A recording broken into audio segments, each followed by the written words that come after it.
All right, good morning everybody. You will notice a difference, right? There's no slides today, and actually there won't be any slides anymore. And this is because, as I said last time, we sort of had reached a forking point in our lecture. So far we have been discussing classical approaches in the area of game AI. We have been basically looking into two-player turn-based games of zero-sum and perfect information, and we looked into lots of tree search algorithms that would allow us to come up with strategies for these kind of games.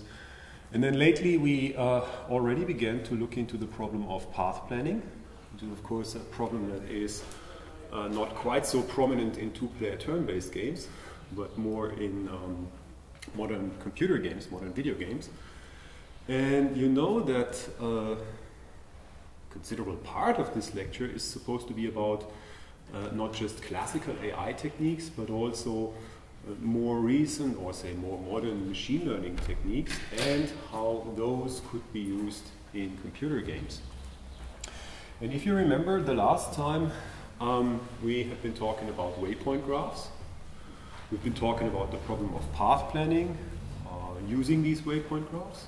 Talked about Dijkstra's algorithm and the A-star algorithm. And then we talked about taking these paths and turning them into something smoother or more intuitive from the point of view of human players. And we looked into the problem of motion generation. And towards the very end of the last lecture, we discussed the problem of clustering waypoint graphs, for instance, for the purpose of coming up with faster computations of faster path planning. And then we saw an example of a very simple map with a very simple waypoint graph, basically a grid graph. And I demonstrated to you that if we were to use K-means clustering applied to the locations, it's the two-dimensional Euclidean vectors we assigned to every node in these very simple waypoint graphs, the result was less intuitive.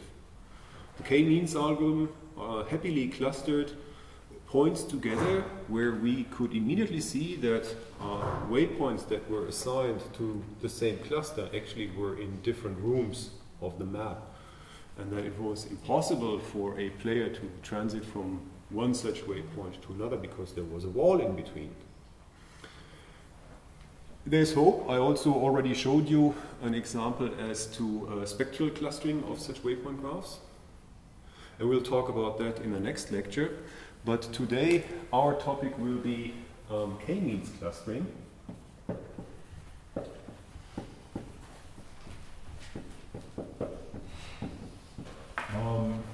And this is because I'm a man on a mission. I quite frequently, when I'm discussing with colleagues in the gaming industry or with other computer games researchers who have a more traditional AI perspective on the problem of intelligent behaviors for non-player characters, I quite frequently have to hear them telling me that K-means clustering doesn't work. And so they deduce that machine learning is a bad idea when it comes to game AI. And my mission is to sort of convince the world the opposite, that K-means clustering, well, yeah, it may not work in certain situations, but that does not mean that machine learning or pattern recognition techniques or, say, statistical data analysis is not a valid idea in this context. And so therefore we have to understand why the K-means clustering algorithm performed so poorly in the example we looked at last time. And this is what we're going to do today. Actually, this lecture is not so much about K-means clustering, but rather than about its limitations. But limitations is such a bad word, so let's call it properties of K-means clustering. So this is what we're going to talk about today. To some of you, all of this will be very much known because we already did that in the pattern recognition lecture. But I can promise that the second half of today's lecture will be new to those of you as well. And there will be a crucial insight at the end of today's lecture. And at the end of today's lecture, we will understand why the K-means algorithm, which is incredibly popular, and the most popular baseline when it comes to clustering, may indeed not really work if we apply it to waypoint maps. So, what is K-means clustering? I will do this ever so briefly.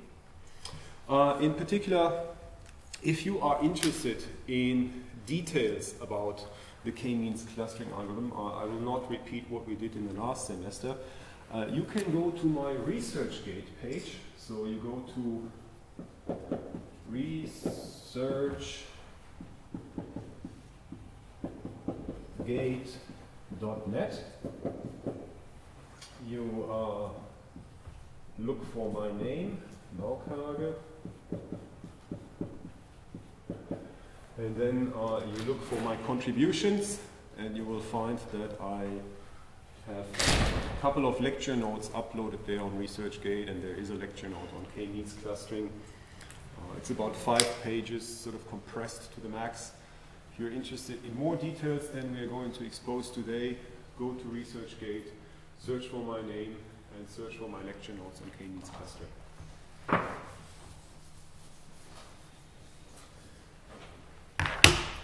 So when we are talking about clustering, in very general, we are dealing with the following situation. We are given a set X, and today I will assume that this set consists of vectors. So we have vectors x1, say, all the way up to xn, and this set is supposed to be a subset of the m-dimensional vector space over the reals. That is to say, we have n vectors xi, and each of these vectors is an m-dimensional vector. This is a very general setting that we are given vectorial data, and we want to do some analysis with this data. And in particular, if our goal is to cluster this data, then what we have in mind is actually that what we want to do with the data is to group it. We want to group this data. So clustering is all about grouping.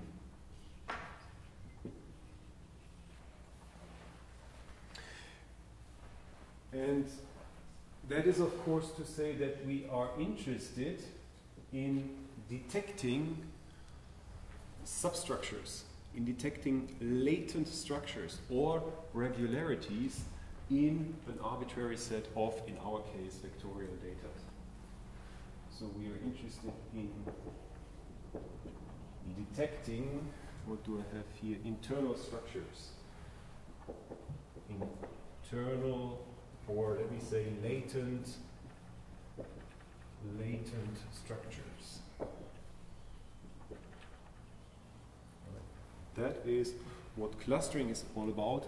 Our hope is that if we were able to detect such substructures, that might actually help us to compress the information given by the whole set of data, probably into a smaller, into a representation of say, smaller memory footprint, or into a representation that allows for further analysis in a more easy way.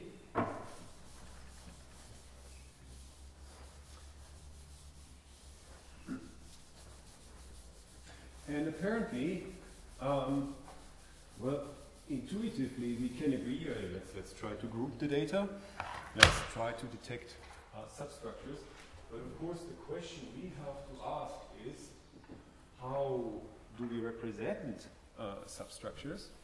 That is how to characterize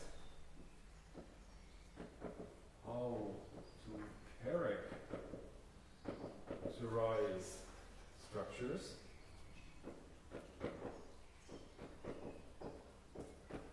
and how to find them.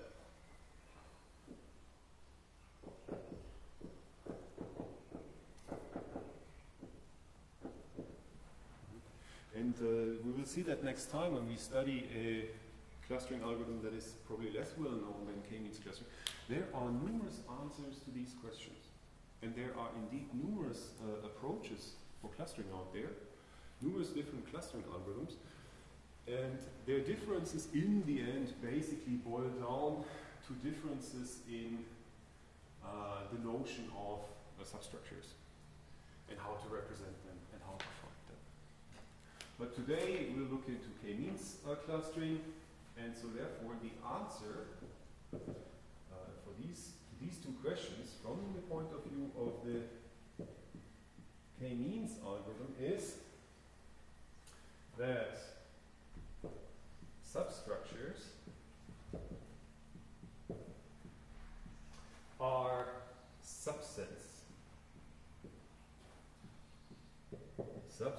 And they are also called clusters, and I will call them capital C underscore I, and again these are supposed to be subsets of the data set that we are given. This is good and well, but any set has a lot of possible subsets. So just requiring that a substructure we want to find is nothing but a subset of the data set we are dealing with is not enough.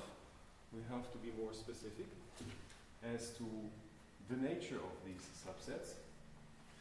And in particular, for the traditional K-means algorithm, we require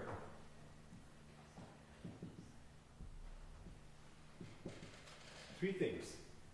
First of all, the subsets we are interested in finding are supposed to be disjoint. And that is to say, if we intersect cluster Ci with a cluster Cj, then this is supposed to be the empty set for every I and j, I not equal to j. This does not have to be this way, right? This is one of the assumptions we make when we are interested in the classical K-means clustering procedure. The classical approach will produce subsets of the data set X we are given, such that no two subsets share an element. This can be relaxed. You can think about the idea of fuzzy clustering, but that is not our topic today. Today we want to find clusters that are disjoint.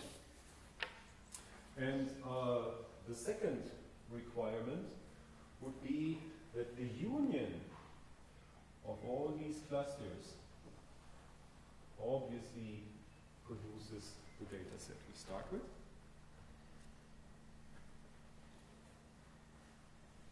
And the third requirement, and I'll put it on top because that is the most crucial. So we have an inset here.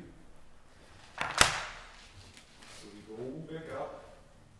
The third requirement is, and that is the one that guides the algorithm, is that data assigned to a cluster Ci are supposed to be similar, should be similar. And I put that one in quotation marks. Why would I do that? Why is similar, why is that a dangerous word? Because it's not clear definition. Exactly. So she said, there is no clear definition as to what it means to be similar, and that is exactly the reason why I am using these quotation marks. If you look at it, the first two criteria I just formalized, the one that the clusters we are looking for should be disjoint, and the second one that their union should reproduce the data set V7. Those are very well defined criteria. This is something you actually learn in elementary school, I guess. I don't know. At some point, when you are first exposed to set theory, you can understand these criteria. Very well defined.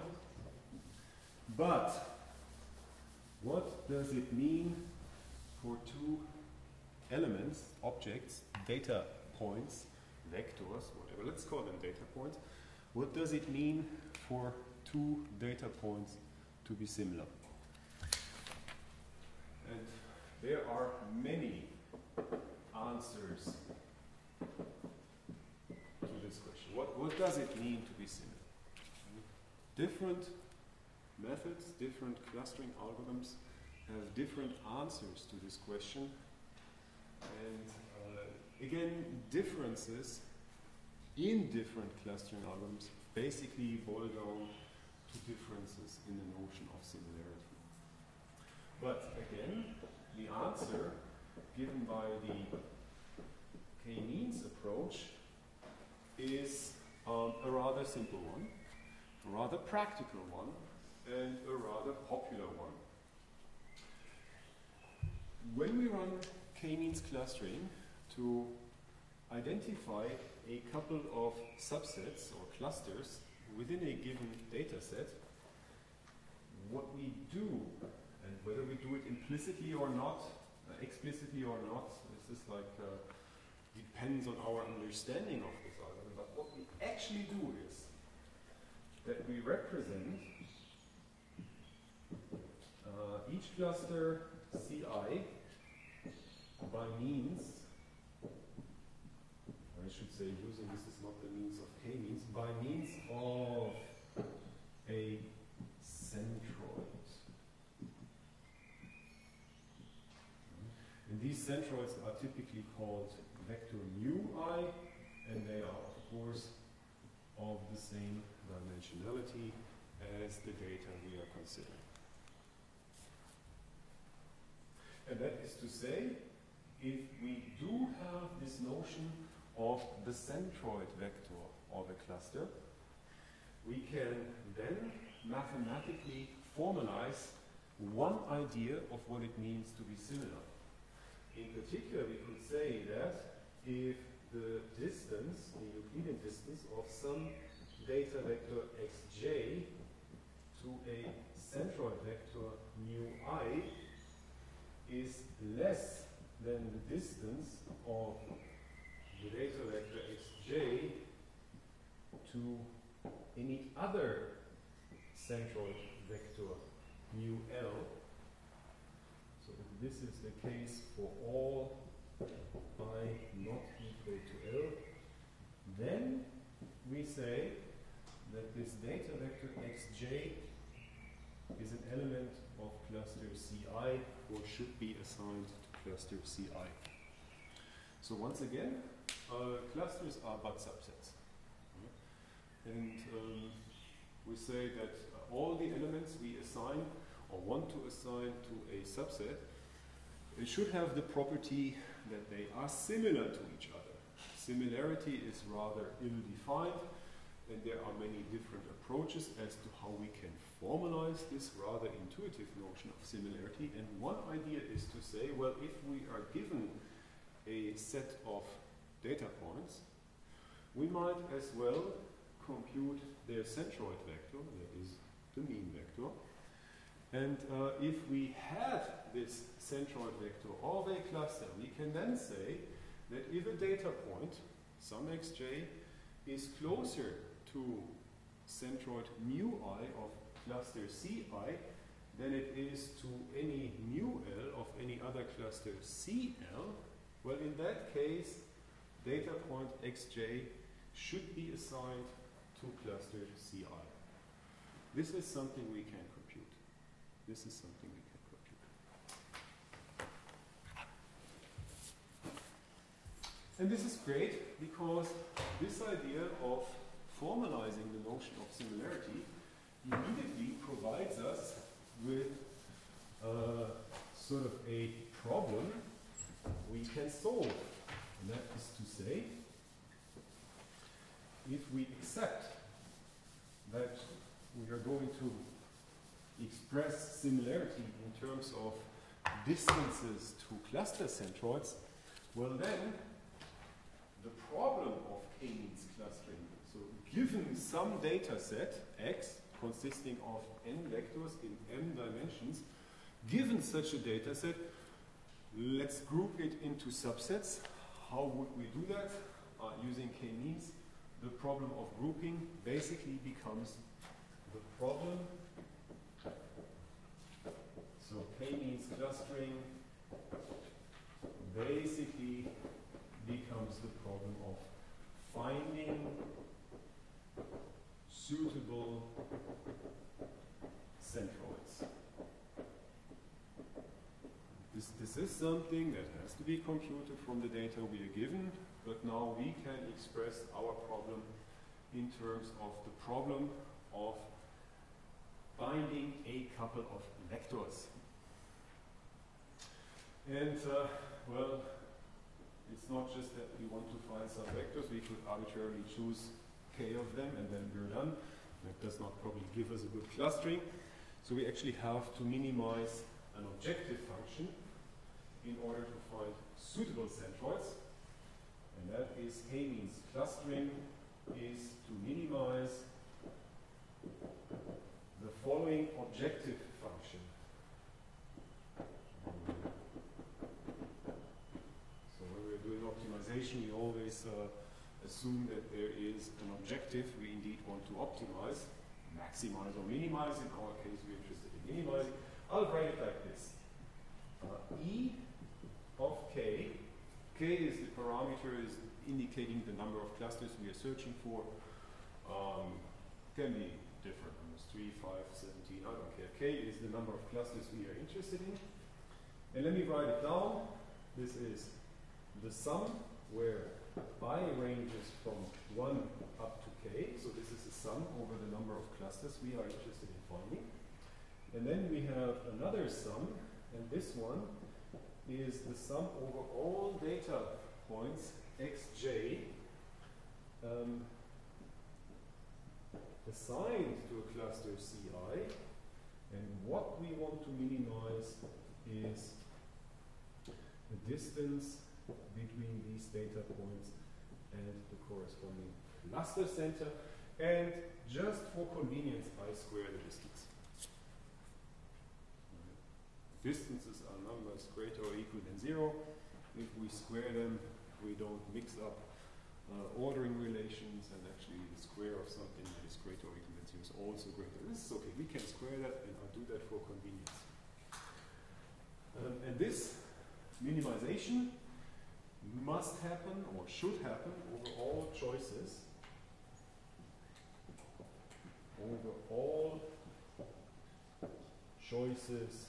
of vectors mu I. I'll make it mu1 up to mu k. So we're looking for k such vectors, and we want to minimize this objective. This is called 1 from now on. Let's try to understand what's happening here. So basically, if we are to minimize that, we can understand this as looking for a cluster centroid mu I, such that the sum of the distances of all elements that are assigned to the corresponding cluster is not very large. Right? We want to minimize this. And that is to say, we have to look for such a vector mu I that would indeed give a rather small value if we sum this expression over all the data points assigned to that cluster. Right? And that is for just one cluster, and we have to do this for all the clusters. So in this expression, every cluster produces some error term, let's call it an error term, and we have to add all these error terms over all the clusters. Right? And already at this point, I will rewrite this objective before we actually look into the K-means algorithm. And we will come back to something that we first met when we were talking about Monte Carlo methods. So I know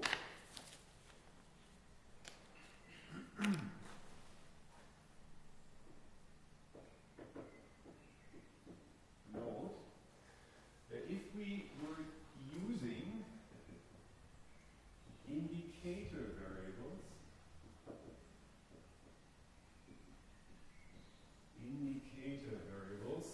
let's call them Z by J, such that indicator variable Z by J is 1 if data point xj is in cluster Ci and 0 otherwise. These are I call them indicator functions when we're dealing with discrete number of data points, discrete number of clusters. So we can basically, this is a discrete set of numbers, but it's the same as the indicator functions we have been talking about earlier. Now I'm calling them indicator variables, no big deal here, but these variables basically, depending on our choice of the subscripts I and j, filter if we were to look at the indicator variable for data point xj and cluster I. Well, if xj is in cluster I, then this is supposed to have a value of 1. And if xj is not in cluster I, then this will have a value of 0. So this is again a filter. It filters out if we apply these variables to all the data points we are given and all the clusters we are given. This helps us to decide in which cluster such data point resides. If we use this, then we can rewrite the objective function, that is equation 1, is indeed the same as this objective function, namely the sum where I ranges from 1 up to k. And now we have a summation where j ranges from 1 up to n. We are given n data points. And this time we have inside this sum zij times xj minus mu I, and I square this again. And this is again the trick we learned about earlier. Only previously we had a summation over all data points actually assigned to a cluster, and now we have this probably humongous sum, right? I don't know if there are like just 5 elements assigned to a cluster Ci. Previous board in equation 1, we would have a sum over 5 elements here. Now we are actually summing over all the data points we are given, but lots of these Zij will be 0. Right? And only for the data points xj that are actually in cluster mu I, this will be a 1. But again, therefore, this is indeed equivalent to the expression we saw earlier. This is equivalent to expression 1. All right? And this one will be called 2 from now on.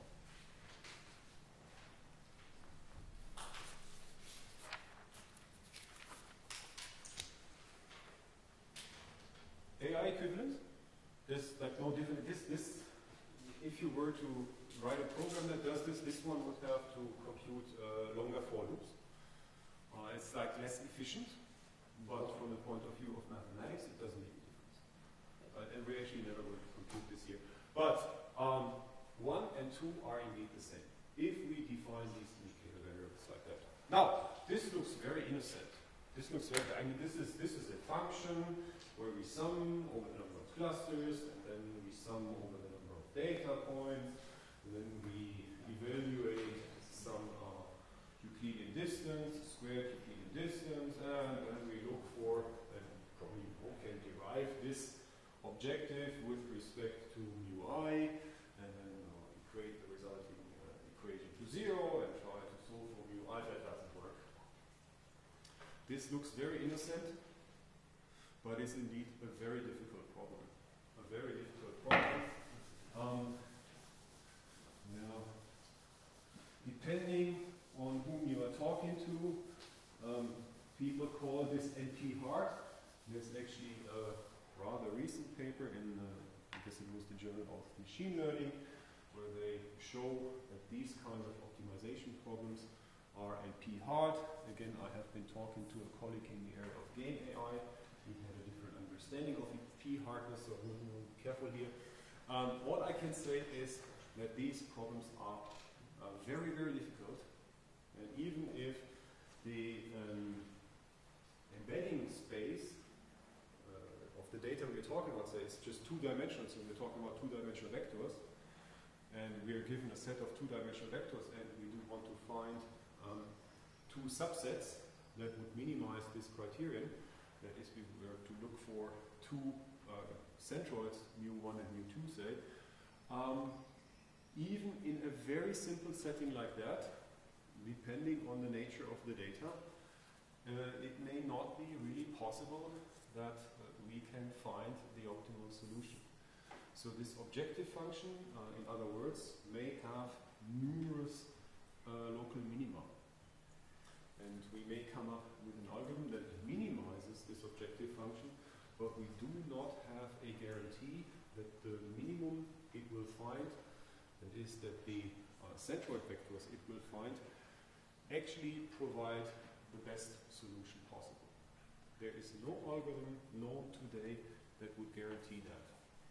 And after this lengthy sermon, we can summarize it like this. So, note, minimizing either 1 or 2, it doesn't matter, they are the same, is very difficult. Some people say NP hard, some others say no, they don't understand. I will not look under this rock. So, this is very difficult. There is no algorithm known today that would guarantee us to find the best solution possible for some n, for some beta, for some k. So basically, we have to resort to heuristics. And in particular, the K-means algorithm realizes a greedy approach. And let's ever so briefly look into how the K-means algorithm operates before we will move on to our main topic for today. So again, all of these things you can look up in your lecture notes I provide in research here. And here is the K-means algorithm.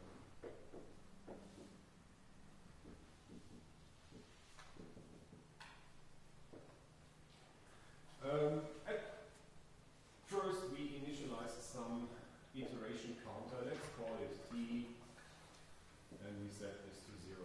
I don't care, whatever, some number. And the next step K-means performs is to randomly initialize centroid vectors mu1 at the current time t all the way up to mu k at time t. Of course, that t right now is 0. Right? And I also should put it in quotation marks. This randomly is dangerous.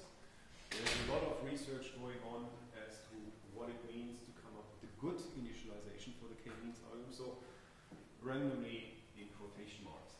But when this algorithm begins, given some data set x, initialize an iteration counter, and we initialize k vectors, which we define to be cluster centroids. And then we have a while loop, which I will also very generously refer to as while not converged. Not converged, and that is again in quotation marks because there are different ideas you could apply to test convergence of what is to come. So when we are entering this while loop, the first thing the K-means algorithm does is it computes the clusters at the current iteration time t. That is basically to say a cluster Ci is assigned the set of all the data points xj in the data set we are given, such that, and this is nothing but what we have seen earlier, xj minus ui at t, the distance between data point xj and the centroid vector μi is supposed to be, I'll make it less or equal this time, xj minus ul at t for all I equal to l. So this is basically the subset that corresponds to the centroid vector μi. This is a subset of the data set x we are given. And now that we have computed the clusters, given the centroid vectors we randomly initialized, we can update the estimates of the cluster centroids.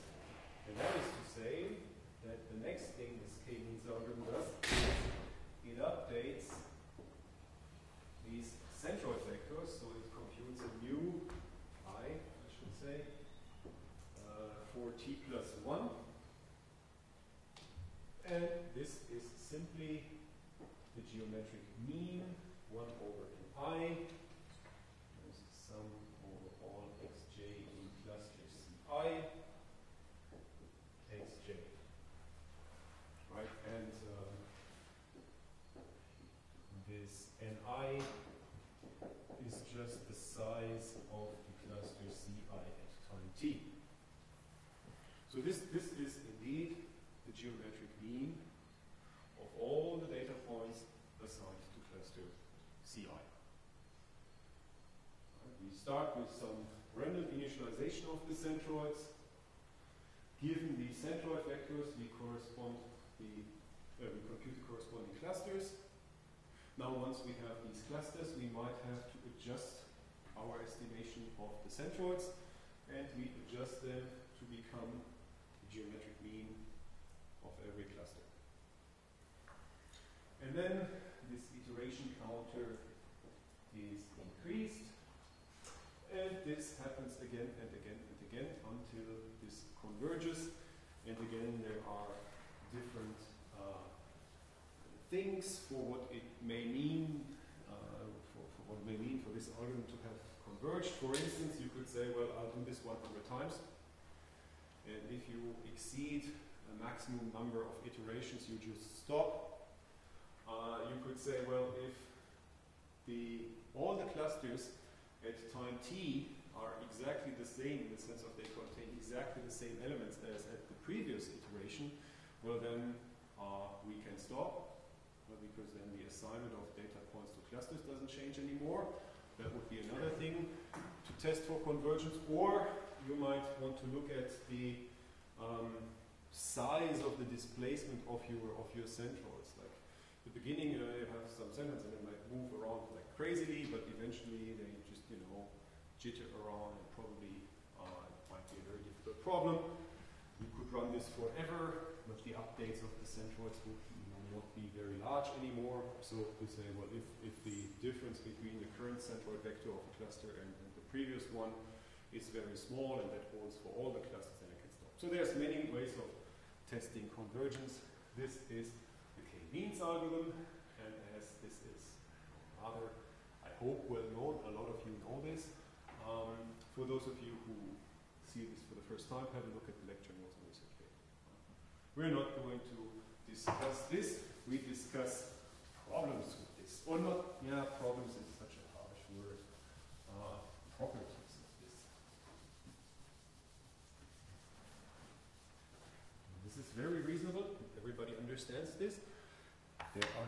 libraries out there that actually implement this. Many people use it, but many people use it without knowing what they are doing. And this is what this lecture is all about today. Before we look into what we are actually doing when we do this, I'll just list a couple of properties of this. So we note that the algorithm provably converges. It might take a very long time, but eventually nothing will happen anymore in this while loop. We are not going to prove this. I already pointed out that this algorithm is not guaranteed to find the global optimum, let's say, global optimum of the objective function. This is very, very crucial. Here is my first remark for people who want to use this in practice. You have to run it several times with different initializations. Right? After each run of this algorithm, keep the results, do it 10 times, 100 times, I don't care, do it several times, and in the end, select the result that gave the smallest error in this objective criterion, and continue your analysis with that result. Right? We have a random initialization. This thing looks for the minima of a very nonlinear function, and there are many, many, many global minima. We have no guarantee that this will find the global minimum, so run it several times, keep the result that gave you the best objective value. And then, I just say, again, I said this notion of random initialization is also dangerous. A very good idea is to at least select the initial cluster centroids in the preparatory step of this algorithm from among the given data points, and not just generate some random vectors. Pick k of the data points you're given and start it from there, at least. There are much more sophisticated ways of initializing this algorithm, but you really have to go through all these hassles, because otherwise, if we meet again in a couple of years and you say, well, yeah, we had this problem, we used K-means and it didn't work, then we have to discuss this. Right? Many people use K-means without knowing what they're doing. Do at least these things. Now, but what we really need to understand today is that there are certain implicit assumptions built into this algorithm. There are implicit assumptions built into the algorithm. Right? And if we do not understand these assumptions, then we might be tempted to use this algorithm regardless of the situation you're in. And the key point of today's lecture is for me to try to convince you that this is not a good choice for every possible situation. For certain data, this is a beautiful algorithm and gives very good results, but for certain other data, it will lead to results as we saw last. In particular, what I am trying to convince you about today is that this K-means algorithm fits a Gaussian mixture model.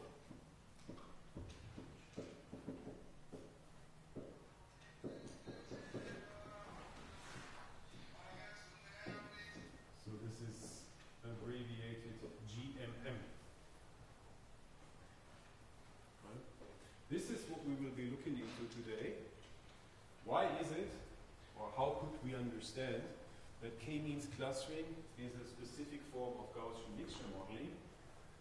And once we have understood that, it is of course, it will then be obvious to us that this algorithm does not apply to any to data that is somehow arbitrarily distributed. may therefore or does not apply to any data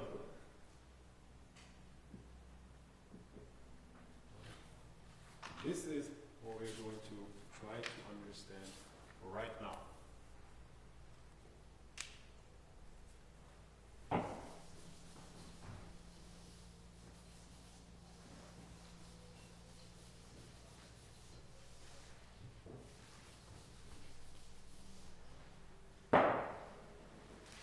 Now, and that requires us to look into the notion of Gaussian mixture models.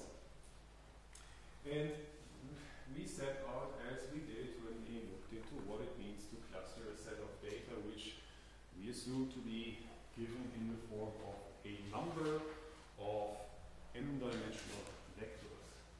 So this is, not all the data has to be given in vectorial form. It does not have to be numeric data, which is given in form of vectors. But if that is the case, then what we discussed so far does apply, and this does apply. There might be other data, and that those require other clustering algorithms. We confine our discussion for today to this setting. So we are given a set X consisting of data points x1 to xn. And the question we are going to ask right now, I'll make it a Q.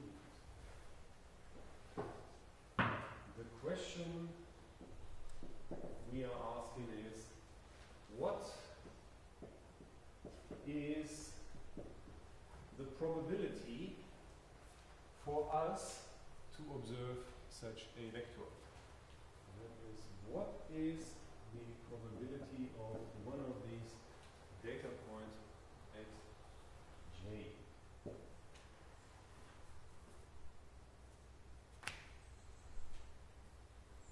A slightly different question than we asked before. Right? Previously, we were interested in what are good subsets of the given data set, and now we want to know how likely is it to see one of these data points.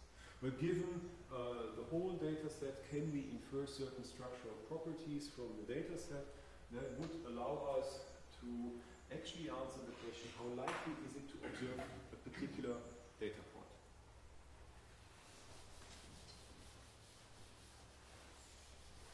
And a very popular way of approaching these kind of questions is to assume that there was a process that has generated the data we are observing, that has generated the data we are given. And popular process, at least from an abstract point of view, a popular process is again the idea of statistical mixture models, and let's see what that means. So we can say if the data form, say, k distinct clusters,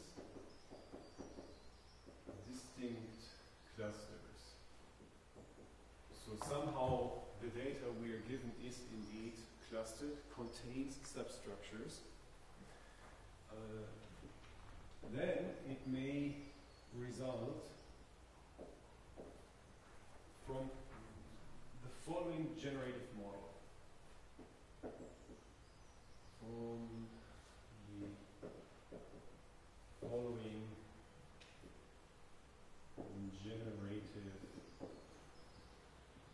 model. And what I'm going to write down right now is indeed a recipe for how to create data points that in the end will form the data set X we are given. Alright? First thing we do is, in this generative model, we choose a cluster CI, according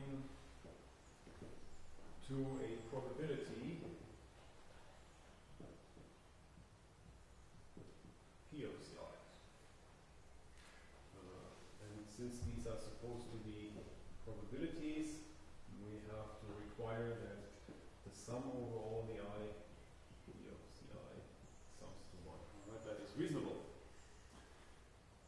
once we have decided for a cluster, we are about to generate data, right? So we have first chosen a cluster, and once we have this cluster, then the second step in our generation process is to sample a data point. So given Ci, sample data point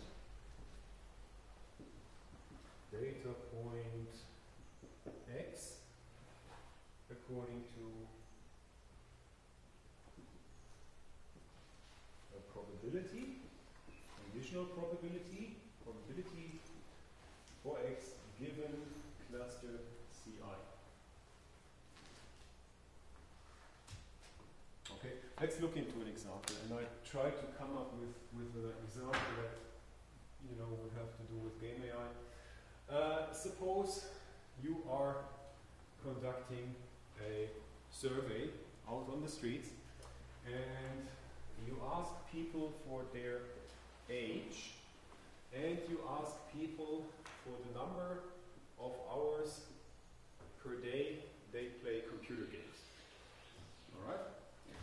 And, well, I don't know, everybody of an age less than 10 years old is not interesting for your survey, but you ask people in the age bracket from 10 years to 20 years, and from 20 years to 40 years, and above 40 years.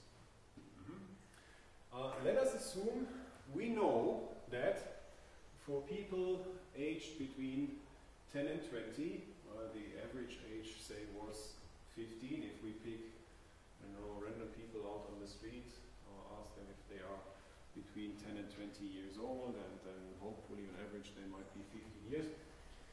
And we also know that the younger they are, the more time they have to spend on computer games. So we might know that the number of hours they play computer games per day, given their age, or with their age, the joint distribution of age and times they play per day is distributed like that. We can read it like so that sort of the average age is about 15, and the younger they are, the more they play, and once puberty hits, they have different interests, hopefully, who knows, they play less. Right? Next thing is that we also know people between 20 and 40, many of them actually have to work to earn a living. So this is how people aged between 20 and 40 would probably answer to the question of how many hours per day they play a game. So this is substantially less hours per day, but again, the younger they are, the more they play. I don't know, they're still students, don't have to work for money, who cares? And I don't know, people aged 40 and older hardly play games at all. So let's call this one here cluster C1, this one is cluster C2, and this one is cluster C3. Now, quickly, everybody tell me a random number between 1 and 3. 2. So we have chosen cluster 2, and we sample a data. 1? Okay. 1. 3. 3. Now you. 2. 2. 3.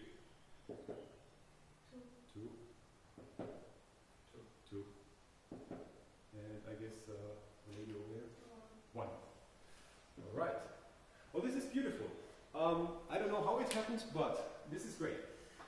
First of all, we now have generated a data set. And it indeed happens that the second cluster, which has sort of the largest age bracket, contains, well, this one actually has the largest, but there are more observations in this second cluster. So the probability for randomly choosing the second cluster, this P of C2, is higher than the probability for choosing the other two. Right? There are 3 observations in here. I don't know if you can see this one, and there are 2 in here. Right? So, given these clusters, which sort of happen to be that the second one has the highest prior probability. We have randomly chosen clusters, and then, well, I have drawn these elliptical shapes here, which is sort of already indicative of Gaussians, right? And then given these elliptical shapes, I have generated data points for these clusters. Okay? So this is what a generative model does. We are now dealing with a data set of 1, 2, 3, 4, 5, 6, 7, 8, 9 data points in 2 dimensions.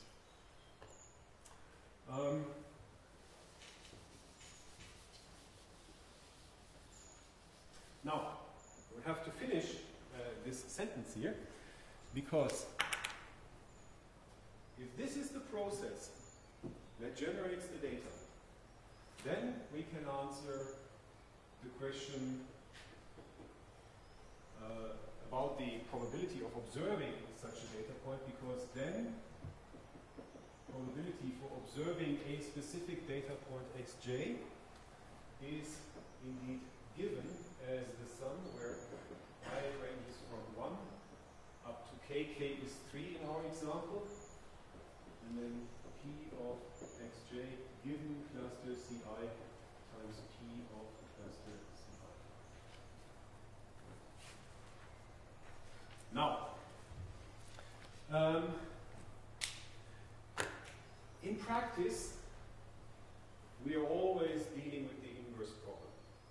Right? In practice, what we are given is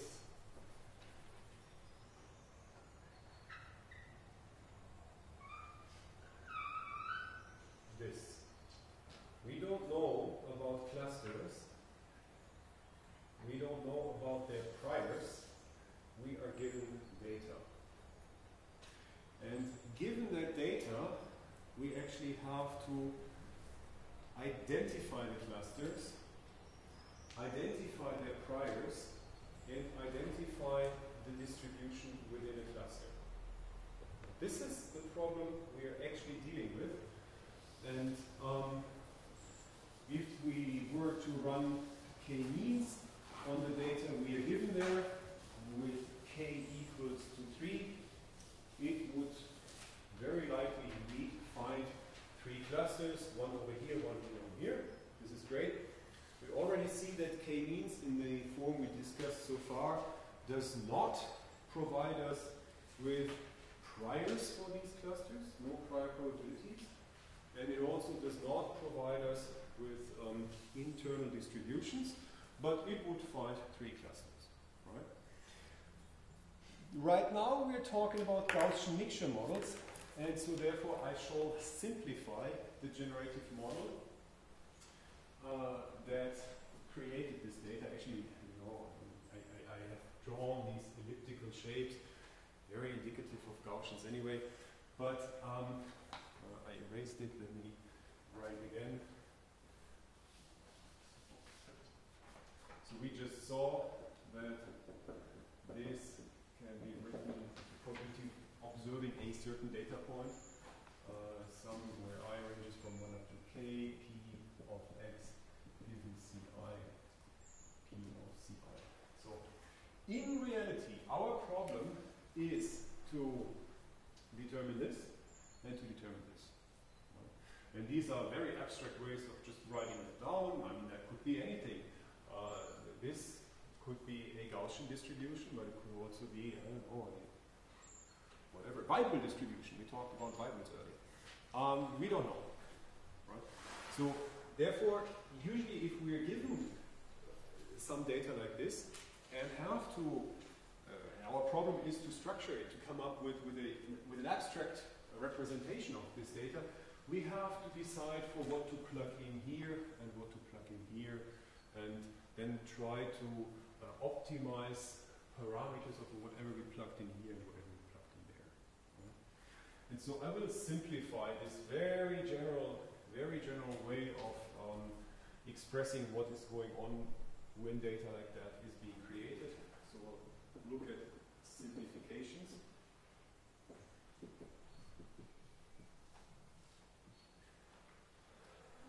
Simplifications. I should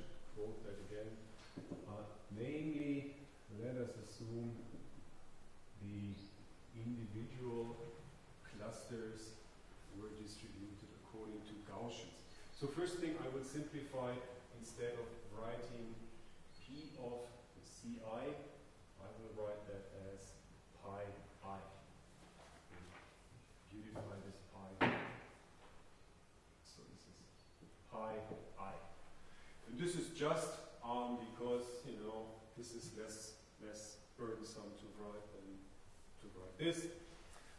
And of course, we also have to require that the sum over all the I, pi I, is 1, because this is supposed to express a probability. Right? Therefore, we sum over all the possible choices of pi I, that should be 1. And now to the Gaussian assumption we built into this. We just say that data point x given cluster Ci, so this conditional probability for observing a certain x given a cluster, is supposed to be a multivariate Gaussian. We are talking about higher dimensional data. It works in one-dimensional cases. Well, let's be general. And this I will write using this calligraphic n of x. And then we know that Gaussian distributions are parameterized in terms of a mean vector mu I and a covariance matrix, which I will write as sigma I. And of course we know this is just the abbreviation. This stands for, and I'll provide it, is 1 over 2 pi raised to the power of m, where m is the dimensionality of our data, times the determinant of sigma I, and we have to take the square root of this, times e to the minus 1 over 2, and then we have x minus mu I transposed, covariance matrix I inverse, times x minus mu I. So this is the general form of a multivariate Gaussian, where the Gaussian is parameterized by a mean vector mu I and a covariance matrix sigma I. All right. Yeah, and we can do that, but let's not look under that rock. Let's further simplify our lives.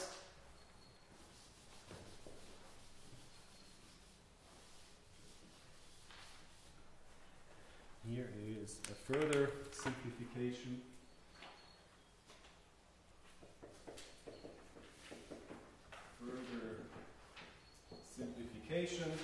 We shall consider so-called isotropic Gaussians. Isotropic Gaussians. And that is to say that the covariance matrix for each of the k different Gaussians, covariance matrix sigma I, has a very special form. It is basically given as some scalar sigma I, which we square, times the unit matrix. And this is to say that the covariance matrix looks like this: sigma I squared, sigma I squared, sigma I squared, and there's lots of zeros here. We will confine our discussion to Gaussians that have a covariance structure that is given by these diagonal matrices. Right? If we do that, then this calligraphic n, which I just erased, becomes much simpler. Let me write it down. Under this additional assumption for our model, we have that the Gaussian can now be expressed like this. So instead of the covariance matrix, it's just one parameter per Gaussian component. Is given as some, I don't know, this normalization stuff is called gamma now. Whatever we have to be 1 over square root determined, blah, blah, blah. It's called gamma. Times e raised to the, well, I'll write like this, x, wait, not I,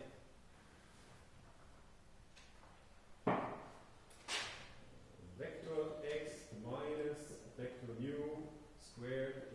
2 sigma I squared.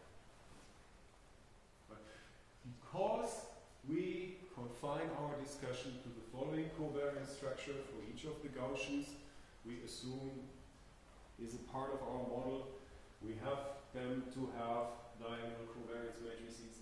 If they have these structures, then indeed the multivariate Gaussian can be written like that. So we have x minus vector mu I is the mean vector of the corresponding Gaussian. We take the norm, we square that, and scale this by 1 over 2 times sigma I squared. All right. Now, yeah, we have time for you to answer any question to me.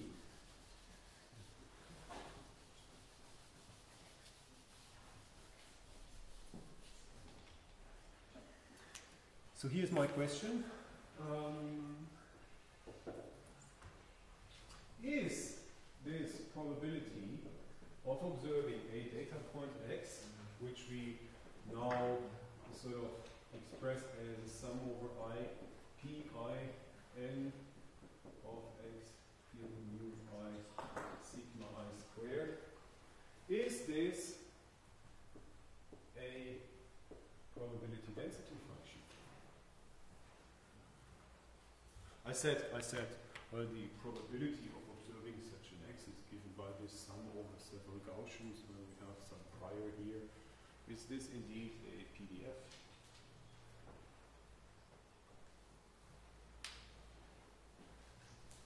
Would you blindly believe me, or could you check it? Well, let's check it.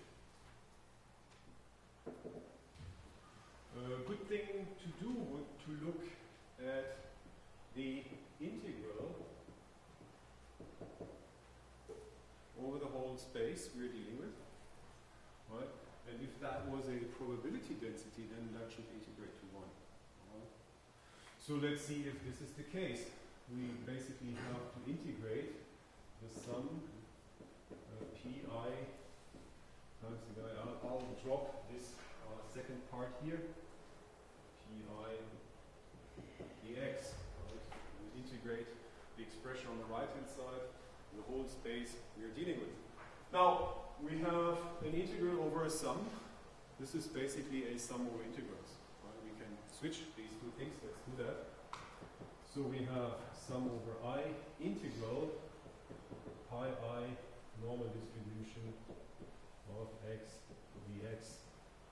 What now? This is a constant, like with respect to the integral, the pi I is a constant. It does not depend on x. We can pull it out. So we have sum over the I, pi I integral normal distribution dx. What now? Well, we simply believe that the normal distribution is indeed a probability density function. Right? Let me put i's here, so like so. We have k different normal distributions. But if we integrate one of them over the whole range of possible values, this is indeed 1, alright? Regardless of whatever Gaussian we consider, they are indeed probability density. So if we integrate ni, then this will be 1. So therefore, we are left with the sum over the I pi. But this is 1, right? That's our requirement. Yay. Okay, so we're good. No problem here.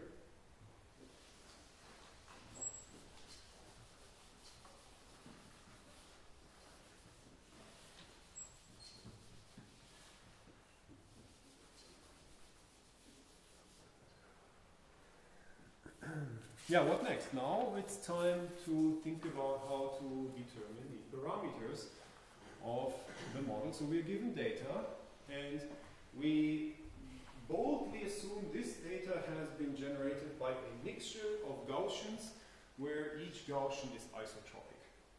That is our claim. Whether or not that is justified doesn't matter. We just say, now let's fit this model of ours to the data. Right, we're given the data, and now we have to look for the model parameters, that is the pi i's, the prior probabilities. We have to look for the mean vectors, mu I, and we have to look for the corresponding sigma I squared.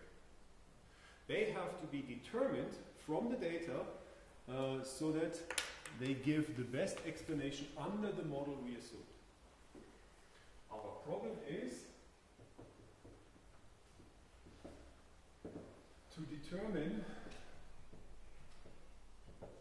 the model parameters,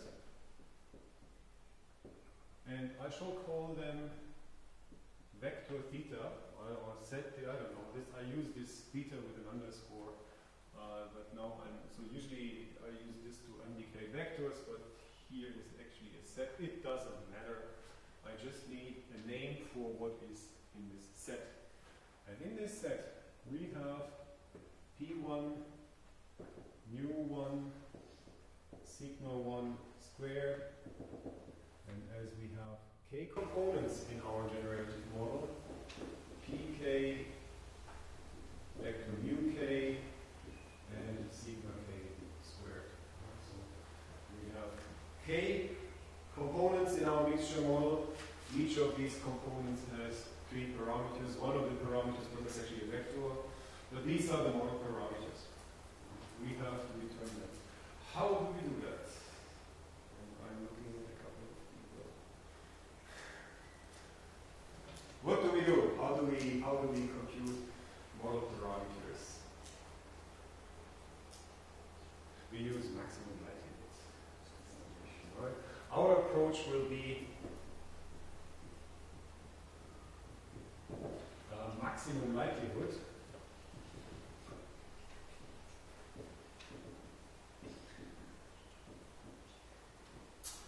And I don't know if I have a lecture note on that, and okay, have a look at it if you have not seen this before. I know half of you have, because you have been with me for quite some time. So we use maximum likelihood. For those of you who have never seen this before, have a look at my lecture notes and tell me if you don't find any. That is, we are considering a likelihood function, and I use capital L to write it, and this is basically, say, the likelihood of the set of parameters given the data we are dealing with is the product where j ranges from 1 up to n, probability of observing data point xj.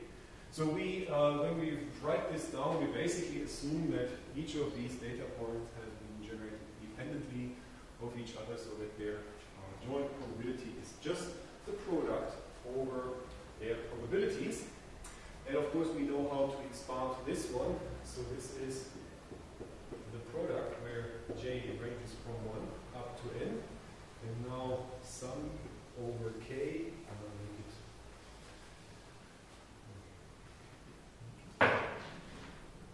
I equals 1 up to k,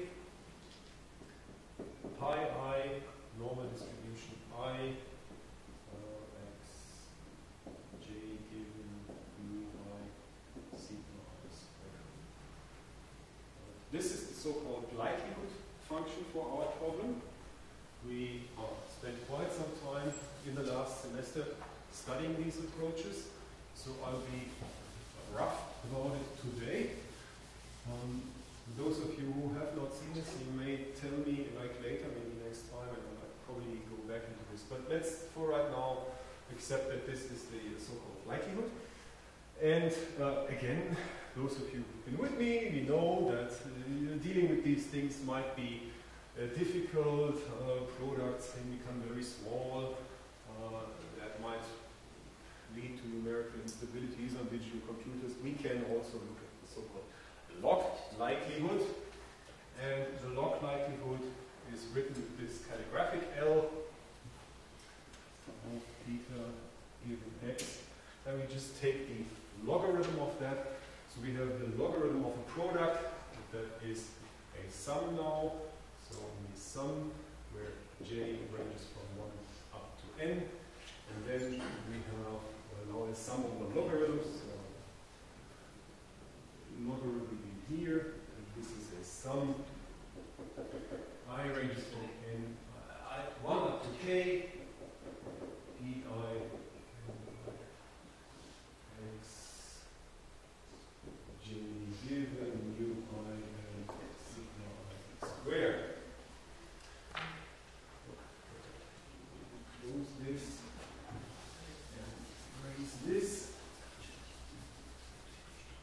Now, and this typically is approached like how now, again, our problem is to determine these unknowns here.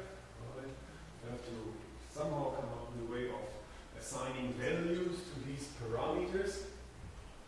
One of the typical approaches is we just derive this function with respect to the corresponding parameter, equate the resulting equation to 0, rearrange everything in order to solve for the parameter.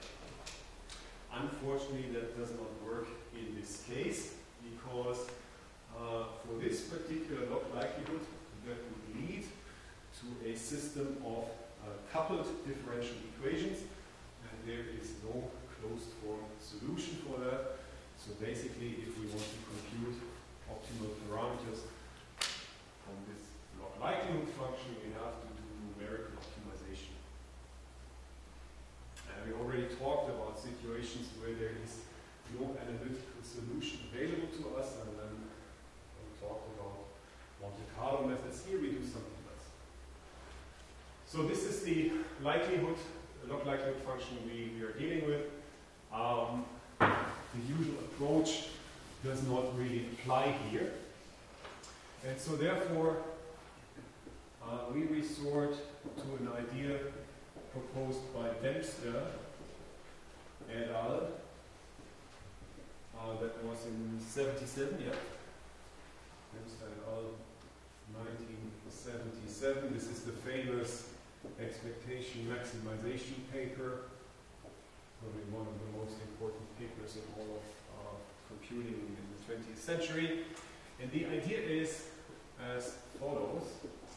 The idea we will apply. We assume that there were additional latent variables. Let's call them indicator variables.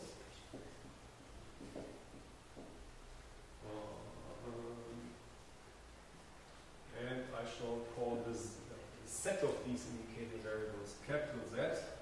And this is just Z11, I don't know, all the way up to Zn k. And they are indeed exactly sort of the indicator variables we looked in earlier today. Basically, Z11 would assume a value of 1 if data point 1 is in cluster 1 or belongs to, it has been generated by Gaussian 1.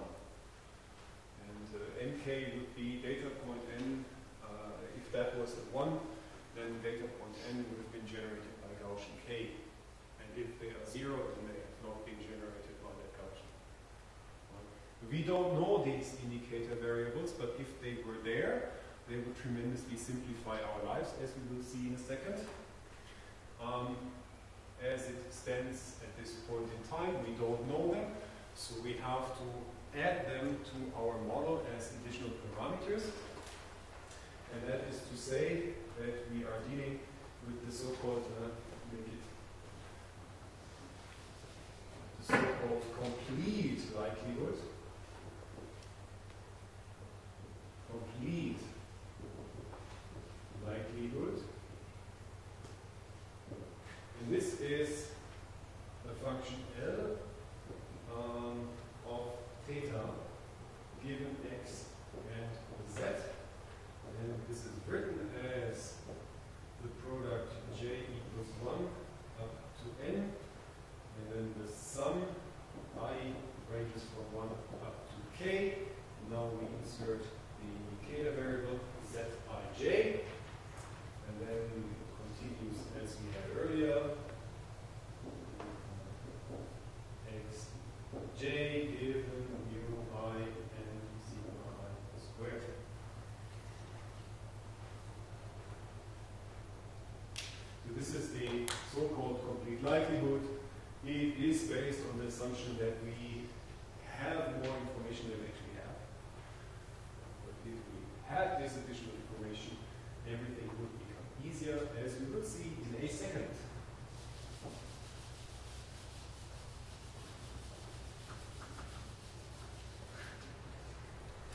In particular, we note this is very crucial. We note that each of these indicator variables is either 0 or 1. These are the only two values an indicator variable can assume in our application here. 0 or 1. And in particular, if we were to sum over the I, and if we sum over the I, that is over the clusters we are dealing with, every x, or Gaussians in our case, every x we assume has been, every data point has been generated by just one Gaussian. And therefore, if we sum over the Gaussians we are given, then this will basically be a sum of k minus 1 zeros and a single 1. But 0 plus 0 plus 0 plus 1 plus 0 plus 0 plus 0 is 1. And now, this is crazy. This is crazy. But this is a particular property of these indicator variables. Because this holds true. Just because this holds true, we have the following. That the sum where I ranges from 1 up to k, z, I, j, p, I, n, I of x. This is a term that appears in our likelihood function. Right? Because of this peculiar property of the indicator functions, this can actually be written as the product where I ranges from 1 up to k, and now pi ni of x raised to z j. This is curious, and it only holds here. But think about it. This thing will be 0 for k minus 1 terms in this sum. It will be 1 just for a single term. So this is basically 0 times something plus 0 times something plus 1 times something plus 0 times something. This is, this, it filters out everything where there's a 0 for the set I, j. And here, we have a product where something is raised to either 0 or 1. If we raise something to the 0th power, it's a 1. So we have k minus 1 factors here that are 1. And one factor is actually this raised to the power of 1, but this is exactly this. So we have 1 times 1 times this times 1 times this times this. So this is indeed, in this spectacular case, these two things are the same. Just here. This does never hold in general. Right? We really need this. But this is given, and so therefore we can express this sum as a product. And once you see it, it's obvious, but you have to have the idea. If you have the idea, you can help humankind progressing happily to the future. Well, this is a breakthrough. It's a breakthrough. Right? Because now we replace this sum in our likelihood function. In the likelihood function, we have a product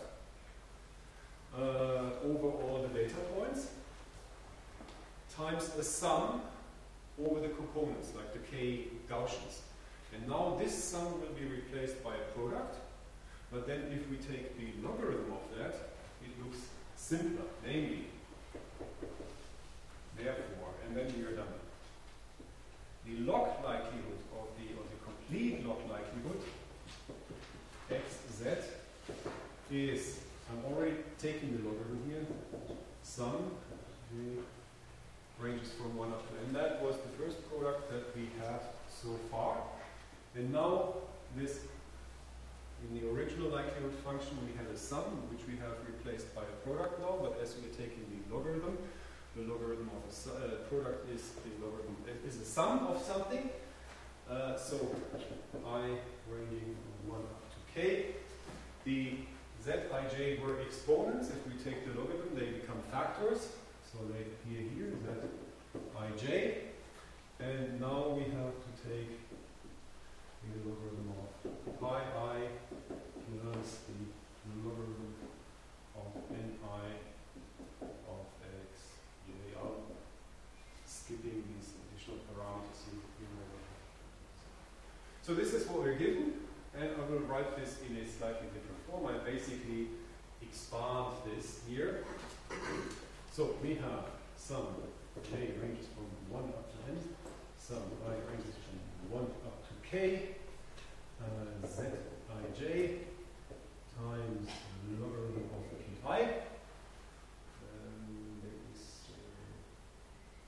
Okay.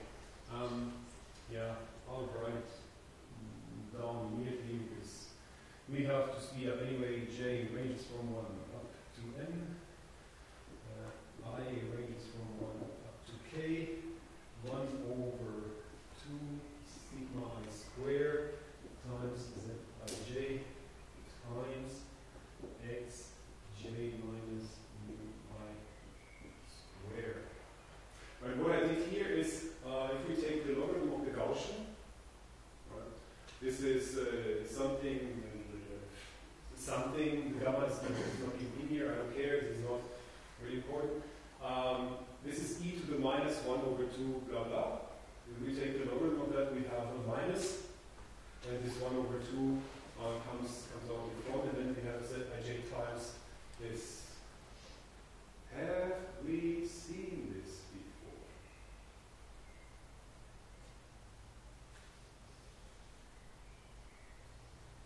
Earlier today.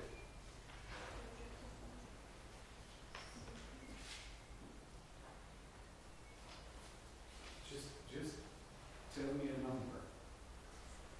2. 2. Oh. An insight. In equation 2, we try to minimize this. Right? In equation 2, there was no 1 over 2 sigma I squared. So actually, equation 2 is even more brutal than our very brutal Gaussian mixture model here, where we said, okay, the covariant structure is basically diagonal. But except for this term, we have seen this before in equation 2, which I said is another way of writing down the objective of the K-means algorithm. And remember that in equation 2, we try to actually minimize this expression. Right? But if all of this is very small, then this minus something small is rather large. And in maximum likelihood, of course, we want to maximize something. But that says that minimizing this here, minimizing this term, means sort of to maximize the whole thing. And therefore we have learned that K-means clustering fits a particularly simple Gaussian mixture model to a set of data. That is the take-home message for today. And so we really don't have to, understand all of this in detail. The kicker is this. This is why I have done all this.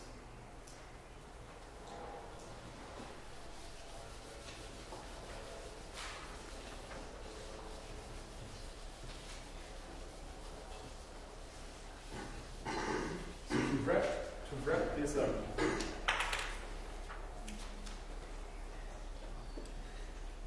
this is what we learned, observed. First, minimizing equation 2, that is one way of writing down the objective for K-means clustering, is the same as maximizing 3, and therefore